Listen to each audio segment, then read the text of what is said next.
A partir de este momento, Radio Universidad de Chile da la bienvenida a La República de las Letras. Antonella Esteves, Patricio López y Alberto Mayol los invitan a ser parte de esta nación letrada y democrática, en donde la conversación en torno a libros fundamentales es la excusa para juntarse con amigos, soñar y reflexionar sobre lo que somos y lo que podemos ser. Bienvenidos a La República de las Letras.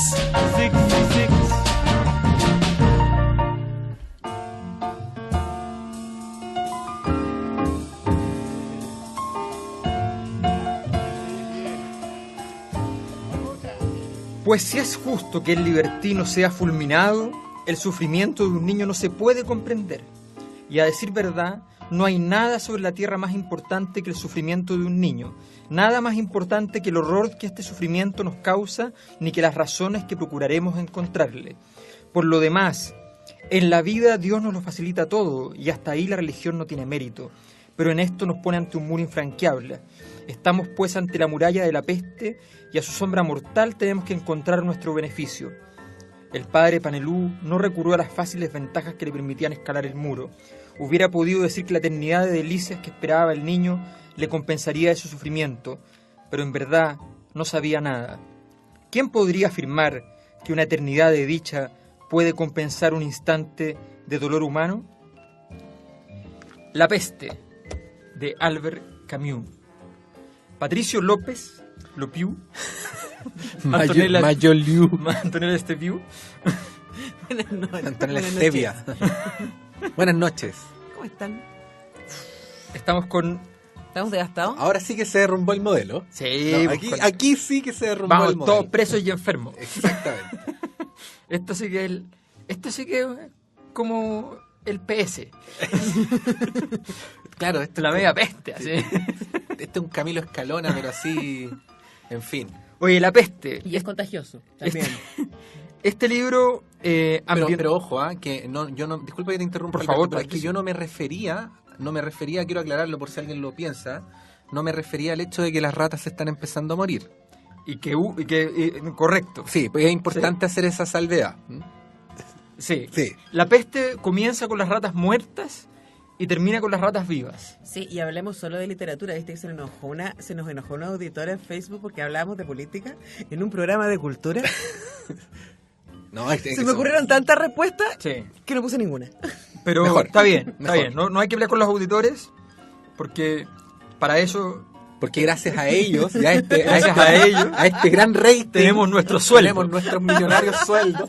No es gracias a nuestros auspiciadores. Claro. Pero los auspiciadores... La semana pasada se te pasó la mano. Yo dije, está bien que le aceptemos una luca de benzina a la semana a Copec, pero de ahí hacer un bloque entero haciendo una apología de este emprendimiento del Grupo Angelini. En fin, después fuimos al canje de 3 completos. en el punto. Exactamente. Oye, con palta artificial. Con salsa de palta. La peste, título original del año 47. No es un buen año para escribir libros, ¿no? No, está difícil la cosa. Sí. Ambientada en Argelia, ¿ya? Ambientada en la misma época, o sea, ambientada pensando en 1940 y algo, él no le pone fecha específica, ambientada en una ciudad llamada Orán, en las costas argelinas, una ciudad que comienza lentamente este testimonio con el cierre, ¿ya? de la ciudad creciente, la complejidad creciente de la ciudad, en la medida en que empieza a aparecer esta peste. Como siempre, al principio las autoridades reticentes al temor, al miedo, les molesta la posibilidad de dar a conocer el verdadero nombre, pero de pronto ya se hace insoslayable, se hace inevitable, los muertos comienzan a arreciar. En su peor momento, camionadas de muertos por las noches transitaban al cementerio. Todos los pequeños ritos que se habían establecido para hacerlo expedito ya se transformaron en simplemente cuerpos sobre cuerpos, cal sobre cal y tierra sobre tierra, digamos. Y la peste empieza a agotar la ciudadanía, pero además con este absurdo que tiene que ver con el hecho de que nadie sabe si le va a tocar o no. Gente que trabaja con los cuerpos muertos no se muere, gente que está sumamente bien cuidada sí se contagia. Es la experiencia de la peste que que este libro nos invita a tratar de comprender, con una búsqueda también de comprender las experiencias límites del ser humano, del alma humana, de las sociedades, la miseria humana, los distintos personajes. Eso es más o menos de lo que trata. Este libro trata simplemente del origen y del final. O sea, simplemente trata desde el momento en que empieza a aparecer la peste hasta el momento en que se termina. Narración lineal. Una narración completamente lineal, una especie de crónica, ¿ya? Muy objetivista según el escritor, pero lleno de delicias, digamos, narrativas. Y entre medio con algunos materiales usados de otros diarios, supuestamente de otros personajes.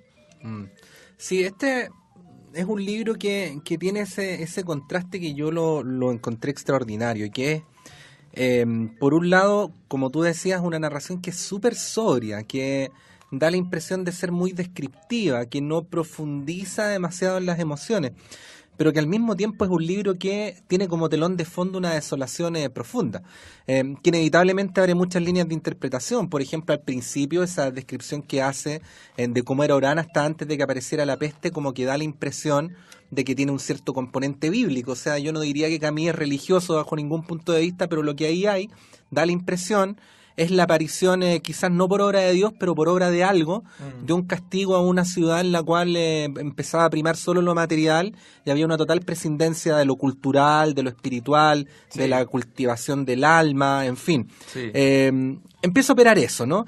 Y luego empiezan a producirse estas situaciones que, como diría un sociólogo al cual yo leo habitualmente, se empieza a derrumbar el modelo. Se derrumban las instituciones, como efecto de la enfermedad y de la falta de certeza se empieza a derrumbar la confianza entre los seres humanos, los pactos de respeto, los límites que habitualmente los seres humanos tienen para creer que saben distinguir perfectamente el bien y el mal. En fin, todo eso empieza a caerse y entonces, claro, aparece la condición humana desprovista de cualquier tipo de referente en toda su crudeza. Y claro, hay ahí en las ratas que se mueren y luego en la gente que se empieza a morir, ni siquiera una alusión, es una fotografía de la Segunda Guerra Mundial. Sí, así es. A mí me cuesta con Camus. ¿Qué vamos a decir? De hecho... Con Monseñor Camus. Sí. Un saludo, sí, grande. No es el único. Gracias. Me cuesta, yo creo que... me acuerdo que cuando leímos El extranjero, Sí. que ustedes lo pueden buscar en podcast, por ahí Sí. está. Y que tiene similitudes. Muchas. Sí. Me pasó algo parecido a lo que me pasó leyendo La peste, que todas estas cosas que ustedes dicen están en el libro, pero a mí como lector me pasa poco. Entiendo por qué y entiendo la estrategia. Hay esta intención por objetivar y por enfriar. Claro, una aparente frialdad. Que lo que hace, claro, es tratar de crear, de observar, de crear conciencia respecto al fenómeno más que dejarse llevar por las emociones que podrían sucederse alrededor de una situación tan extrema como esta. Y me acuerdo que fuera de micrófono comentábamos un poco, y a mí también me pasó cuando empecé a leer el libro, que inmediatamente me empecé a acordar de Ensayos sobre la ceguera. Pero la diferencia que hay entre, por lo menos a mí como lector me pasó, yo me acuerdo cuando estaba leyendo El ensayo sobre la ceguera, yo andaba devastada por la vida. O sea, fue emotivamente un golpe por la crueldad, por la capacidad que tiene Saramago ahí, que me pasó a mí, insisto, es absolutamente personal, de entrar ahí y de removerme. En cambio acá era como si estuviera viendo algo, o sea, absolutamente cerebral y muy ajeno. Y todas las capacidades de reflexión, que las hay muchísimas, son súper racionales. Y no tanto emotivas. Sí. Es bien impresionante. Aquí entramos en una dimensión de la literatura que es muy interesante porque yo reconociendo que el texto tiene un componente, una búsqueda, una racionalidad, qué sé yo, y reconociendo al mismo tiempo que no me resulta tan devastador emocionalmente como Sábato. No me pasó con Saramago esa devastación, me pasa con Saramago lo parecido a esto. Se pasó con el ensayo sobre la ceguera. Con el ensayo sobre la ceguera. Claro, me pasó algo parecido a esto. pero sí con Sábato creo que ahí uno entra en cosas más... Con informes sobre ciegos. Con informes sobre ciegos, estaba pensando. Sí, el informe sobre ciegos. Es lo mismo. Con el de Sábato me pasó que sí, ahí... Ustedes se acuerdan que yo estuve como un mes enfermo después de leerlo. Sí. Bueno, pero aquí me pasa algo que es muy distinto de Antonella. Yo creo que ahí efectivamente llegamos como a la sintonía fina de las emociones. Sí. ¿Ya? A mí me dicen que este texto es objetivista y yo... No me resuena para nada. No, pero es que estamos describiendo la formalidad. Sí, estoy de acuerdo. ¿Ah? Pero a mí me pasa que yo, a mí la descripción de emociones de este libro me parece sorprendente. O sea, yo siento como las emociones de todo el proceso, de cada uno de las estaciones en las cuales uno vive una tragedia, una peste, la llegada de lo inverosímil. ¿Ya? O sea, esa cuestión yo la encuentro, a mí me emocionó mucho. O sea, de hecho, el libro me lo devoré en lugares súper raros, me tocó leer como en lugares súper extraños, digamos. ¿Como por ejemplo? El gimnasio. Ya, es un lugar raro. Es un lugar raro. En la bicicleta arriba con el libro instalado. Claro, Ahí en el... y quedarme en vez de 30 minutos, quedarme 50 porque me quedé enganchado, o después estar leyendo en la sala de espera, y sin el problema de la desconcentración porque estaba metido, o sea, estaba completamente metido en el libro. Entonces, ahora, para ir a lo concreto, y ya que ustedes mencionaron el libro de Saramago, que son estrategias distintas también. Sí. Y la estrategia narrativa de Saramago, y quizás por eso hay personas que conectan más con ese libro que con este, porque no se ha dicho explícitamente acá, pero digámoslo, son libros que uno lee uno y se acuerda inmediatamente del otro. O sea, yo no podría decir que... Te pareces tanto a él. Te pareces tanto a él, a propósito de Miriam Hernández. Qué buena canción. Que el libro de Saramago trata de... no solo trata de delinear muy bien los personajes, sino que trata de meterse muy dentro de ellos. Y por lo tanto, lo que Saramago hace como operación es que uno pueda comprender las razones y las sinrazones de cada uno de aquellos que terminan finalmente encerrados en este colegio tratando de sobrevivir. En este libro la estrategia es la de la distancia y seguramente es una forma más sofisticada de llegar a la emoción, pero aquí los personajes no están claramente delineados. No. Si uno pudiera decir algo grueso, porque en estricto rigor en los libros siempre todo convive, pero podríamos decir, por decir algo grueso deliberadamente, que en este libro es más importante la construcción de la situación que la construcción de los motivos de los personajes. Y claro, eso hace que el tipo de conexión sea distinto. Sí, además que ahí lo que dice Pato es muy importante porque en esa descripción de la situación lo que hay es deliberadamente la aniquilación del individualismo. Entonces los personajes deliberadamente empiezan a parecerse unos a otros, aunque al principio marcan diferencias. Sí. Al principio hay distancias enormes y de pronto todos empiezan a ser absorbidos por la peste. La peste empieza a ser el único personaje de esta historia. Claro. Ese tránsito, que todo el tránsito narrativo, todo el viaje narrativo yo lo encuentro de una perfección, de una sutileza que a mí me emociona mucho esa forma de llegar, o sea, de ir lentamente, como que sabe muy bien entrarle al plato, entonces sabe por dónde va a entrar y va lentamente, va despejando capas que son predecibles para uno y aún así te sorprende. Entonces es bien interesante en ese sentido la forma de comer del señor. Sí, ahora Estoy de acuerdo que toda tu metáfora... Sí, es que tengo hambre. Sí, hace hambre, en fin. Sí, Hace mucha hambre a esta hora y nosotros siempre nos vamos a comer después, entonces ya estamos dominados. Pero por yo solamente ahora no estoy comiendo, sino que no fui a Snabur.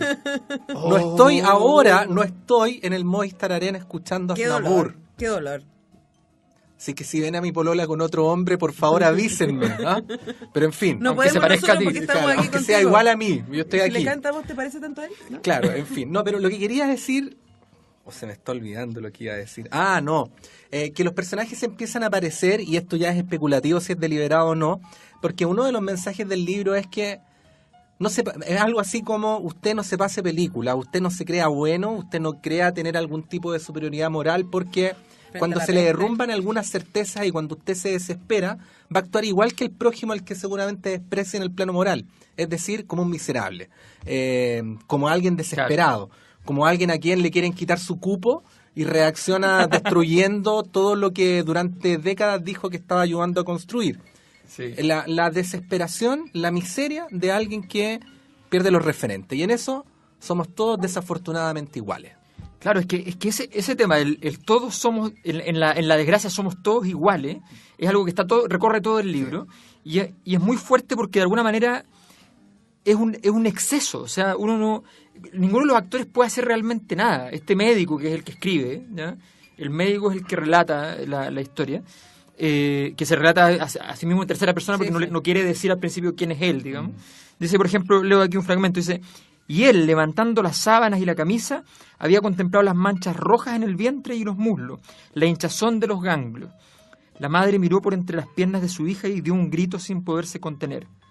Todas las tardes había madres que gritaban así, con un aire enajenado, ante los vientres que se mostraban con todos los signos mortales.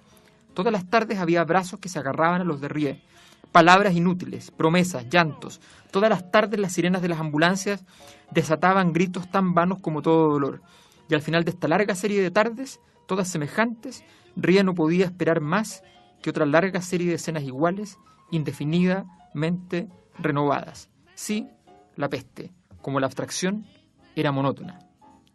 O sea, ese mensaje se repite cadenciosamente, lentamente, porque la peste es eso, además cadenciosa, y esta cosa que tú dijiste al principio es muy importante, esta cosa que claro, que tiene un sentido salvífico, o al menos, o en realidad todo lo contrario, condenatorio, ¿ya? O sea, es como las plagas del Antiguo Testamento. Claro, los cristianos, el cura dice...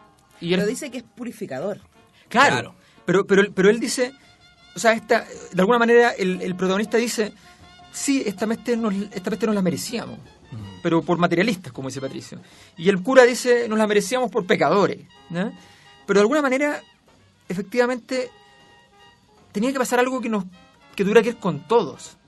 O sea, al final llega y como que barre la historia, y Dios, la naturaleza, lo que sea, inexplicablemente, porque eso es lo más interesante de la peste. La peste inexplicable. El suero que pusiste nunca supiste si servía. Claro. Siempre jugaste a que sabía algo. Y ahí está la diferencia entre Noé y Abraham. A ver. O sea, en el arca de Noé es la humanidad toda la que es purgada para poder renovar el pacto con Dios, ¿no? Eso es. ¿O estoy equivocándome? Sí. Uh-huh. En el otro caso es el Cordero de Dios que quita el pecado del mundo, ¿no? Que en principio va a ser el Hijo y finalmente es una ovejita que la ponen ahí en el altar. Entonces es uno el que va al sacrificio, ¿no? Que es como la idea de Jesucristo. Claro. Es como la diferencia. Claro, que una fórmula... Sí. ¿Aquí sería cuál? ¿Para entenderte bien? Noé. Ya, Noé. No es nada. Aquí no hay bueno. Sí. Antonella, que es nuestra teóloga, me miraba con cara extra. Es que estaba viendo hacia dónde iba. Solo iba ahí. ¿Ah? Pero que no le quites la fe en medio de la frase. Nada, no, por favor. Por eso yo morí pollo. Oye, hablando de morir pollo, pongamos un tema. ¿El pollito pío? que murió al final. No, es para que nos quedemos callados un rato, a eso me refería, compañeros. Voy yo. ¿Voy George? Si quieren, voy George. Este es un concierto que tuvo la particularidad de que se hizo en plena guerra de las Malvinas. ¿En serio? Esa es una de las particularidades, y entonces tiene que ver con Argentina. ¿Fue en la isla? No, fue en el Conti, en Buenos Aires. La otra particularidad es que juntó la innovación con la tradición. Y la tercera es que juntó, para decirlo claramente, a Piazzolla con Goyeneche. ¿Qué más? Eso. Entonces aquí parte un tal polaco diciendo lástima bandoneón mi corazón, y de fondo suena un bandoneón, y ese bandoneón es de Piazzolla. ¿Y por qué elegí la canción? ¿Qué tiene que ver con el libro? Porque la vida es una herida absurda. Eso dice la canción. Vamos a eso.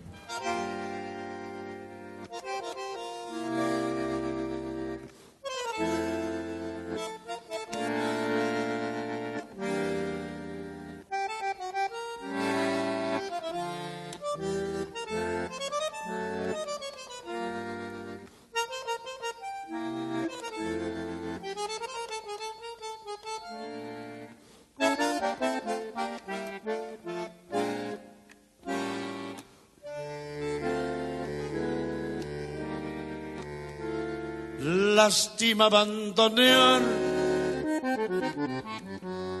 mi corazón, tu ronca maldición maleva,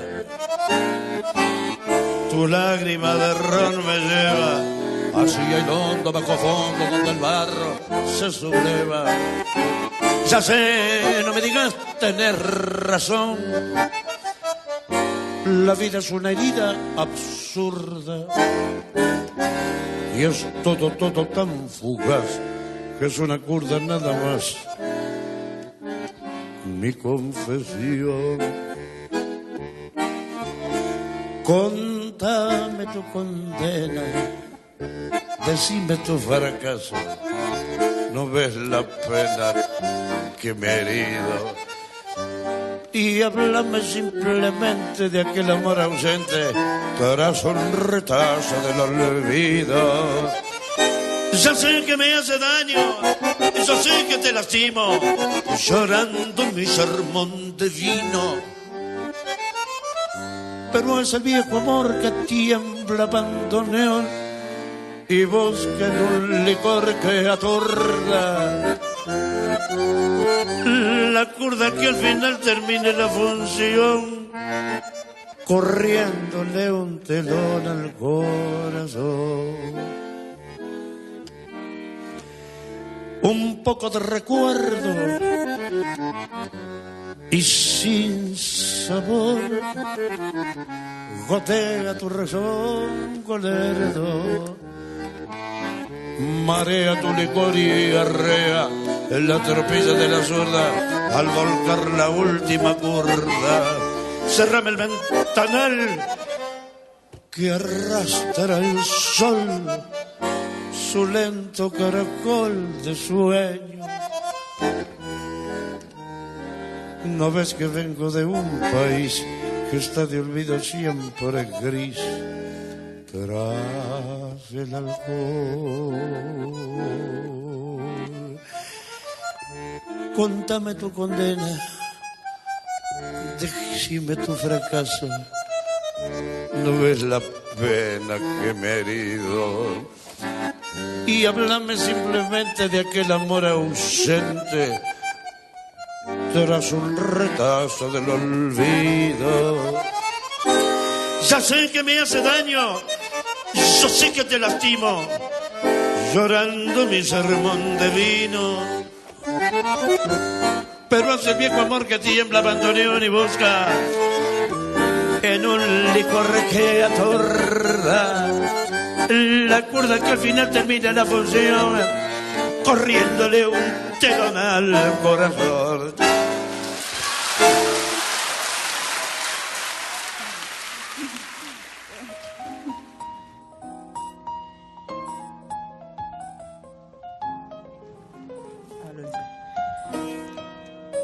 Las plagas, en efecto, son una cosa común, pero es difícil creer en las plagas cuando las ve uno caer sobre su cabeza. Ha habido en el mundo tantas pestes como guerras, y sin embargo pestes y guerras cogen a la gente siempre desprevenida. El doctor Rie estaba desprevenido como lo estaban nuestros conciudadanos y por eso hay que comprender sus dudas. Por esto hay que comprender también que se viera dividido entre la inquietud y la confianza. Cuando estalla una guerra, la gente se dicen, esto no puede durar, es demasiado estúpido. Y sin duda, una guerra es evidentemente demasiado estúpida, pero eso no impide que dure. La estupidez insiste siempre. Uno se daría cuenta de ello si no pensara siempre en sí mismo.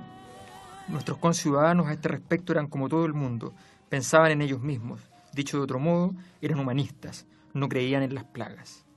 La plaga no está hecha a la medida del hombre, por tanto el hombre se dice que la plaga es irreal, es un mal sueño que tiene que pasar, pero no siempre pasa. ¿Qué fue el problema acá en Orán? Y que así termina, además. Y que así termina, claro. Porque íbamos a leer el final en el cuarto bloque. Pero podéis leerlo o lo leemos al tiro. Tírate al tiro. Si queréis leerlo con la misma... Te paso la... No. Yo quiero leer esta versión. La versión. Esta versión revista Ercilla, que circula gratuitamente en abril del 85. Mira, qué quiero época. saludar esta política pública ochentera, por muchas razones que no voy a mencionar. Voy a leer. Oyendo los gritos de alegría que subían de la ciudad, Ryu tenía presente que esta alegría está siempre amenazada, pues él sabía que esta muchedumbre dichosa ignoraba lo que se puede leer en los libros, que el bacilo de la peste no muere ni desaparece jamás, que puede permanecer durante decenios dormido en los muebles, en la ropa, que espera pacientemente en las alcobas, en las bodegas, en las maletas, los pañuelos y los papeles, y que puede llegar un día en que la peste, para desgracia y enseñanza de los hombres, despierte a sus ratas y las mande a morir en una ciudad dichosa. Yo pensaba en eso, ¿En la misma traducción? Tremendo. en ¿qué nos quería decir Camus? Estamos en plena guerra. O sea, hay un montón de cosas pasando acá, hay Sí. un montón de cosas, pero a mí me llama la atención porque de hecho yo marqué una parte en donde habla de, dice, se da a entender que las bellas acciones solo tienen tanto valor porque son escasas y que la maldad y la indiferencia son motores mucho más frecuentes en los actos humanos. Esta es una idea que el narrador no comparte. El mal que hay en el mundo generalmente nace de la ignorancia y la buena voluntad sin conocimiento puede producir tantos desastres como la maldad. Los hombres son más bien buenos que malos y en verdad ese no es el problema, solo que ignoran, más o menos, y a eso llaman virtud o vicio, pues el vicio más desesperante es el de la ignorancia que cree saberlo todo y se autoriza entonces a matar. El alma del homicida ciega y no hay verdadera bondad ni verdadero amor sin que se posea toda la clarividencia posible. Y a mí me llama la atención porque, a pesar de que, insisto, que Camus trata de enfriar el libro todo el tiempo, yo no puedo evitar pensar que el protagonista es un héroe. Porque el tipo, racionalmente y sin heroísmo, resiste.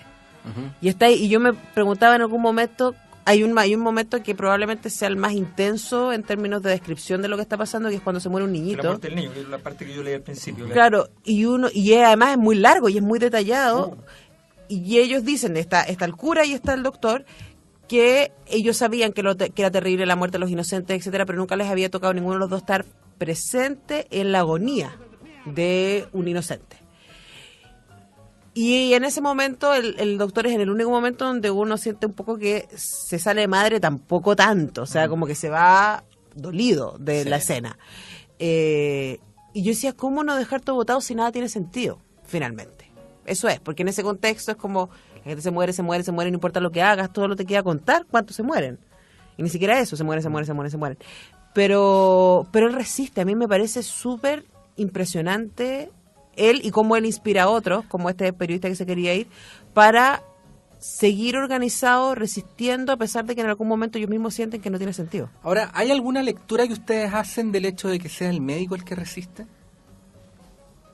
O sea, que resista a él y no el cura. O sea, al fin y al cabo es el que muestra una mayor capacidad de tratar de salir adelante, ¿no? Porque el médico es como el cliché del método científico, de la razón. Claro, pero este médico es raro. Yo creo, claro. Porque además él es el que primero insiste, y ahí yo creo que hay todo un tema que podemos hablar más adelante, es el primero insiste en tomar medidas de plaga. Sí. Cuando los otros doctores, las otras autoridades están, pero no estamos seguros, vamos a asustar a la población y no sé qué, y él les dice, bueno, ¿ustedes quieren correr el riesgo de, por no asustar, que la gente se muera? Y yo creo que lo que él representa es el deber ser, esta cuestión de no hay espacio para emocionalismo, hay que hacer lo que hay que hacer. Viste, los otros eran los políticos, este era el técnico. Aquí el técnico tenía razón. El otro decía, no, manejemos la situación, en fin. Sí, en fin. Quedaron muchas cosas abiertas en este bloque, pero vamos a un tema y mejor volvemos después, ¿les parece? Mejor. Ustedes son muy malos, yo voy a decirlo al aire. ¿Por qué? Porque lo que el país necesita en estos momentos es que haya respuestas, que haya certeza. Y ustedes en todos los programas de radio que hacen, en vez de responder las preguntas, dejan más cosas abiertas. ¿Y usted? Y esa es una maldad. Este cantante se llama Rubalcaba, Patricio.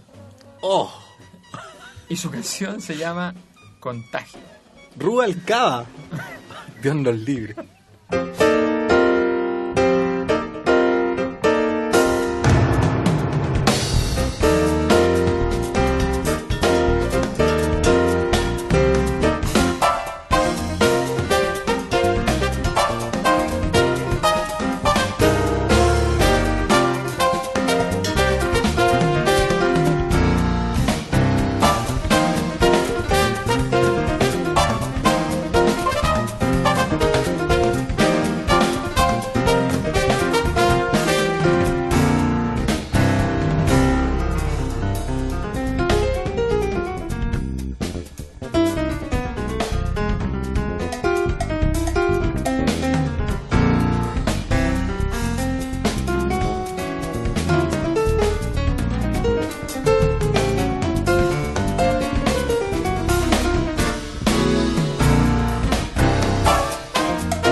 Well, if you ever plan to motor west, Jack, take my way, it's the highway, that's the best. Get your kick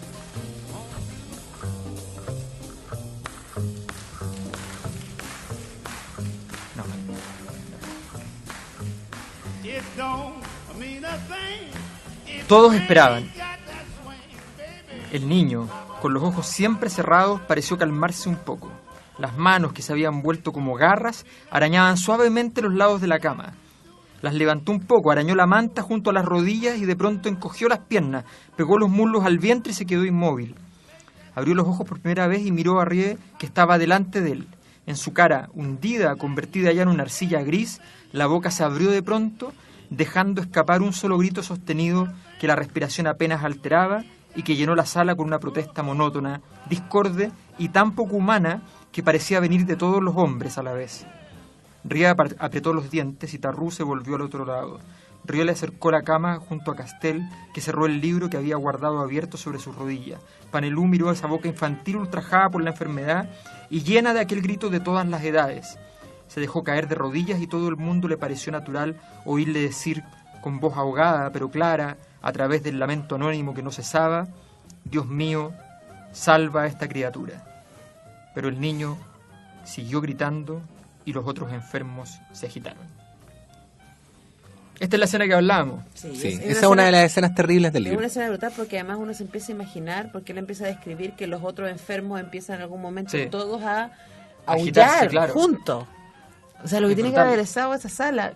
No, es terrible. Ahí es el momento en que hace muy bien Camus, que logra armar como la... Porque él siempre está diciendo esta cosa es abstracta, esta cosa es abstracta, esta cosa es abstracta, y de repente aparece esta escena que es de una concreción, de una brutalidad enorme. Entonces, este juego de lo abstracto, de la peste, la estadística y qué sé yo, versus Dios, finalmente, que también es abstracto, y de pronto la peste y el niño, digamos, que ese juego, que en la película, no sé si vieron la película de la peste, de Eliseo No. Subiela. Eliseo Subiela. Eliseo Subiela. Uf. Tiene la película de la peste. ¿Ya? Era una versión bien rara, porque está basada en la dictadura argentina. Es como si esto ocurriese en una ciudad argentina en la dictadura. Mira. ¿Ya? Con los estadios como centros de detención. Igual la Interesante metáfora. jugada. Es una interesante jugada. Muy, muy bien un poquito Argentina en su desarrollo. La película argentina, yo tengo la tesis que tiene como 4 finales, ¿ya? Entonces, un poquito Argentina, de repente como que se excede, le cuesta terminar, ¿ya? Pero muy, muy interesante, con muy buenos actores. ¿Cómo que se llama este actor que actuó en Azul Profundo? Ya ganó. No, el protagonista. El que hacía del niño que se creía parecía Delfín. No sé, pero lo podemos buscar. Pero ese niño, ya. Bueno, pero muy, muy buena película, ¿eh? Es bien interesante. En Normandía como cada 6 años. Está atento a la jugada. ¿Sabes que en alguna parte de este programa me acordé de una conversación que tuve al aire con Paz Rojas? Y yo creo que conecta muy bien. Paz Rojas es una de las autoras de este libro que reeditó la editorial de la radio, Tortura y Resistencia en Chile. Y decía algo que me hizo acordarme del final del libro. Perdón, al revés. El final del libro me hizo acordarme de esa entrevista previa, porque ella decía: la gente dice nunca más lo que ocurrió en Chile en dictadura, pero los nunca más no existen.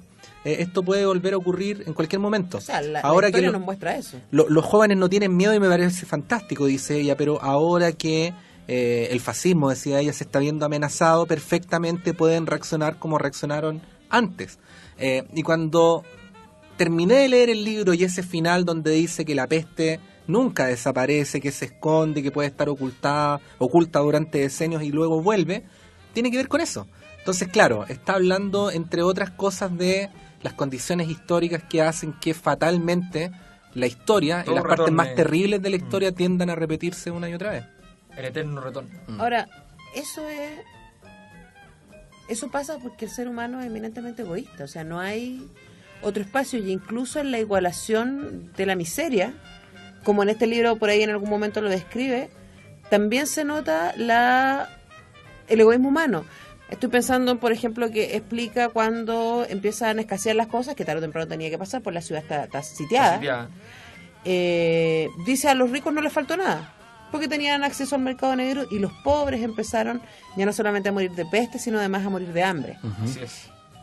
Y eso básicamente hace que la peste se perpetúe históricamente, y que vuelva a aparecer, y que vuelva a aparecer, y que uno dice, bueno, hay que recordar para aprender y no repetir. El tema es que aún sabiendo, vamos a ver, no sé, yo creo que aún sabiendo, seguimos repitiendo. ¿Y dónde encontramos la peste? ¿Y dónde encontramos libros sobre el karma y el eterno retorno? ¿Dónde encontramos a Nietzsche? Lo podemos encontrar en librería Clepsidra. O a Mircea Eliade también. También Mircea Eliade. Qué buen autor. Podríamos hacer Mircea Eliade. Sí, deberíamos. Qué bonito, sí. Rayuela. Estoy rayado con Rayuela. Oye, ya, si vamos a hacer Rayuela, ya, Patricio, por Dios. José Pedro Alessandri. Yo pongo la tiza. José Pedro Alessandri 94. Sí. José Pedro Alessandri 94, Clepsidra. Usted se encuentra ahí con Escritura Omar amada. Sarraz, se encuentra con los libros de Nicanor Parra, se encuentra Sí. con toda la poesía chilena, se encuentra con los libros infantiles, También hay de poetas chilenos vivos, ¿ah? también hay de poesía. Claro. También. Así que Ahora, una de las cosas fascinantes de Clepsidra es que uno la ve de afuera y uno dice, una librería pequeñita. no, Pero pucha que tiene cosas. eso Se pierden. es gigantesca. Así que bueno, vaya, experimente, explore, disfrute, y si usted es un parroquiano, aproveche y siempre repita la rutina. Llegue a José Pedro Alessandri 94, ir a Razabal, o sea, Macul esquina ir a Razabal prácticamente, allí donde se está construyendo el metro, y puede disfrutar. Y a 180 pasos de ahí, solamente 180 pasos, llegando a la Plaza Ñuñoa, restaurante, bar latinoamericano La Isla. El lugar de los rincones, el lugar de las sombras y las luces, el lugar donde hay mesas grandes, mesas chicas, donde hay terraza, donde hay huerto, un lugar formidable. Nosotros vamos a hacer un gran evento en la República próximamente, así que Un lugar donde sí se puede elegir, sí se puede elegir. Ahí sí que donde sí hay opciones. Es Así verdad. es. Sí. Así que usted puede consumarse y no solo consumirse en La Isla. Vamos a una canción. Sí, vamos a cambiar radicalmente de música muy De distinto repertorio. de Oye, porque repertorio. además el señor que está cantando de fondo no leyó el libro. No, el señor se no nos se enteró. vino encima. Claro. ¿Ah? Ahora, este disco sí sería una gran banda sonora para leer La Peste. A ver. Anatema se llama el grupo, Wow. que la verdad es que son bastante más pesaditos que este disco, que se llama A Fine Day to Exit, o como Un Buen Día para Arrancar, que a mí es un disco que me encanta, lo encuentro precioso. y que el trabajo vocal además es impresionante, y de verdad todo el disco es como si fuera un disco conceptual, en donde es la situación de este sujeto que un poco está superado por las circunstancias. Y vamos a escuchar el segundo tema del disco, que se llama Release.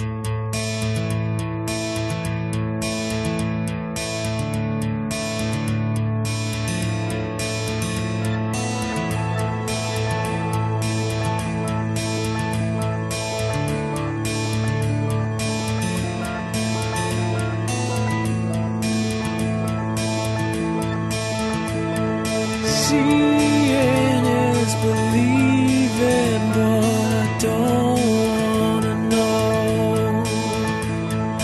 Walk on through the wasteland, I just can't let go. Face down, I just break down when I see you cry all the time.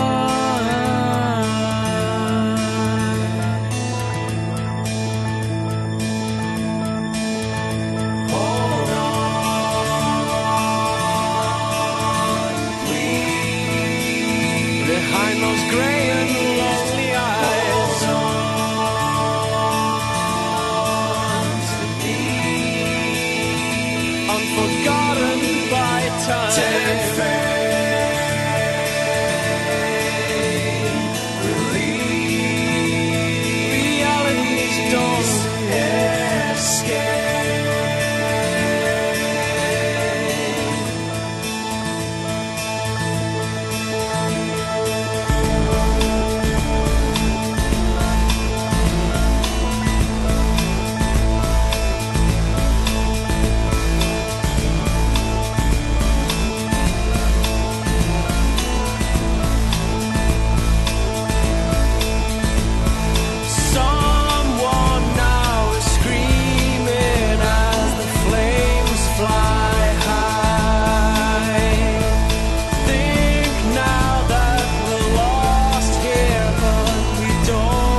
No era su socorro lo que distribuía a lo largo del día, eran meros informes. A eso no se le podía llamar un oficio de hombre.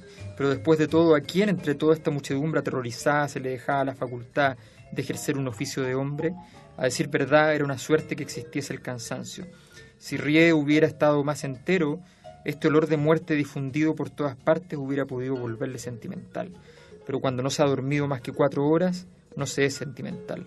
Se ven las cosas como son, es decir, que se las ve según la justicia, según la odiosa e irrisoria justicia. Y los otros, los desahuciados, lo sabían perfectamente, ellos también. Antes de la peste lo recibían siempre como un salvador, él podía arreglarlo todo con 3 píldoras y una jeringa, era halagador, pero peligroso. Ahora, por el contrario, se presentaba con una escolta de soldados y había que emprenderla a culatazos con la puerta para que la familia se decidiese a abrir. Ahora querrían arrastrarlo y arrastrar con ellos a la humanidad entera hacia la muerte.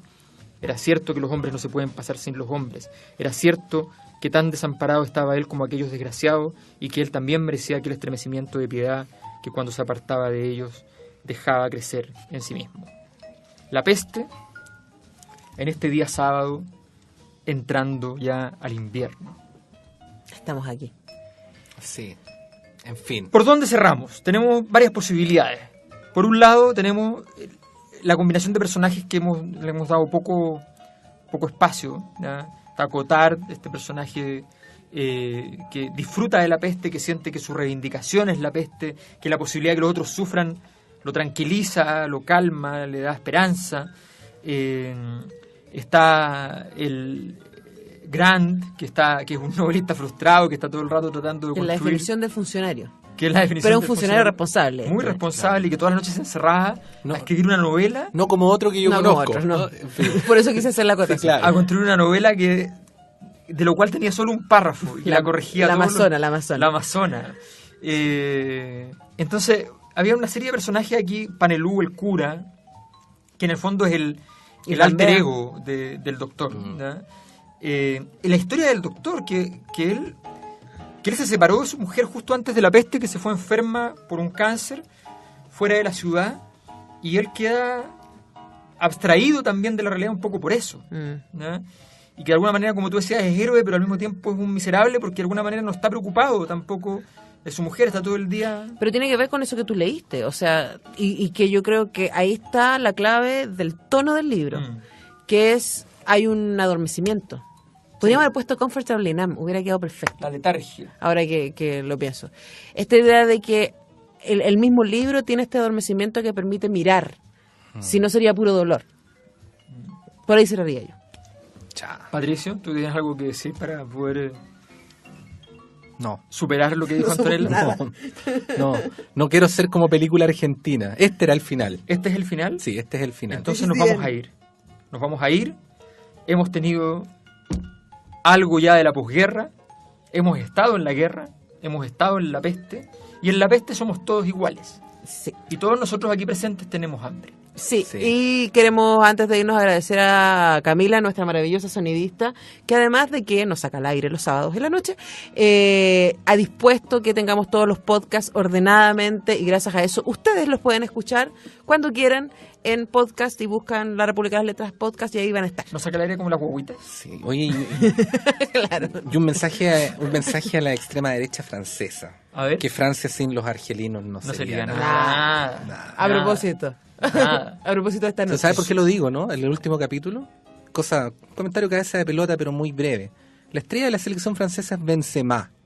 Benzema nació en Argelia, Como Zinedine Zidane. como Zinedine Zidane, y no canta el himno. Entonces el partido de extrema derecha, de Marine Le Pen, empezó una guerra contra Benzema, y Benzema dijo: no canto el himno porque no quiero, y eso no quiere decir que no sea francés. Y la respuesta de Marine Le Pen fue: eso nos pasa por poner argelinos en la selección. Y que se querían sin nada. No hay ¿Qué nada. harían? Estamos hablando de Camilo, estamos hablando de Bourdieu. Camille, Bourdieu, Zidane, Benzema. Imagínate. La media Aznavour? delantera. Sácate eso. Sí. Y Estos Aznavour jugadores que tampoco Aznavour no sé. es de Armenia. Es de Armenia. Es de Armenia. Igual. ¿Viste? Ya. Ya, vamos. eso Nos sería todo. vamos. Chao. Gracias, Camila. Buenas noches. Muchas gracias. ¿La próxima semana qué tenemos? No sabemos. No sabemos. Les contaremos por Facebook. Un libro. Desesperación. La histeria. ¿Te gustó? Nos vamos. Ya, chao. Chao. Antonella Esteves, Patricio López y Alberto Mayol y su República de las Letras regresan la próxima semana con un nuevo libro y nuevas conversaciones. Los esperamos. On Route 66.